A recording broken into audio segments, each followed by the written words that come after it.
ایک مسلمان جو منافق ٹائپ کا تھا، اس کا ایک یہودی سے جھگڑا ہوا اور وہ یہودی حق پہ تھا، یہ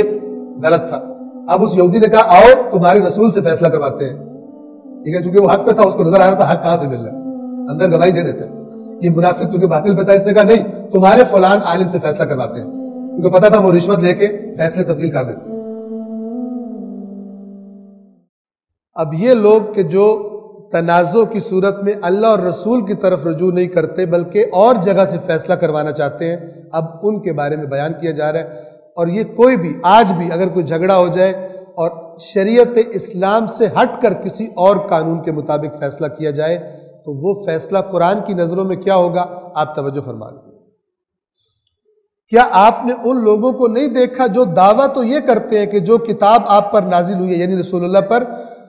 اور جو کچھ آپ سے پہلے نازل کیا گیا سب پر ایمان لائے ہیں، مگر اپنے فیصلوں کے لیے طاغوت کی طرف رجوع کرنا چاہتے ہیں۔ ایک مسلمان جو منافق ٹائپ کا تھا، اس کا ایک یہودی سے جھگڑا ہوا اور وہ یہودی حق پہ تھا، یہ غلط تھا۔ اب اس یہودی نے کہا آؤ تمہارے رسول سے فیصلہ کرواتے ہیں، ٹھیک ہے، چونکہ وہ حق پہ تھا، اس کو نظر آ رہا تھا حق کہاں سے مل رہا ہے، اندر گواہی دے دیتے۔ یہ منافق چونکہ باطل پہ تھا، اس نے کہا نہیں تمہارے فلان عالم سے فیصلہ کرواتے ہیں،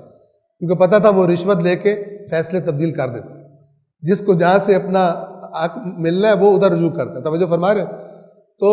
اب یہ آیات اس کا شان نزول یہ واقعہ ہے، یہ کہہ رہے ہیں ہم اللہ پر ایمان لائے اور اس پر جو آپ پہ نازل ہوا جو آپ سے پہلے نازل ہوا، لیکن فیصلہ کروانے کے لیے طاغوت کے پاس جاتے ہیں، سرکشوں کے پاس جاتے ہیں،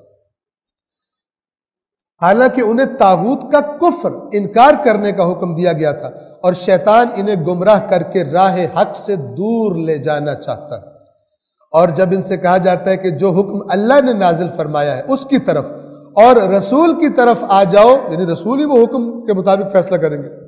تو آپ ان منافقوں کو دیکھتے ہیں کہ آپ کی طرف آنے سے کتراتے ہیں اور ٹال مٹول سے کام لیتے ہیں۔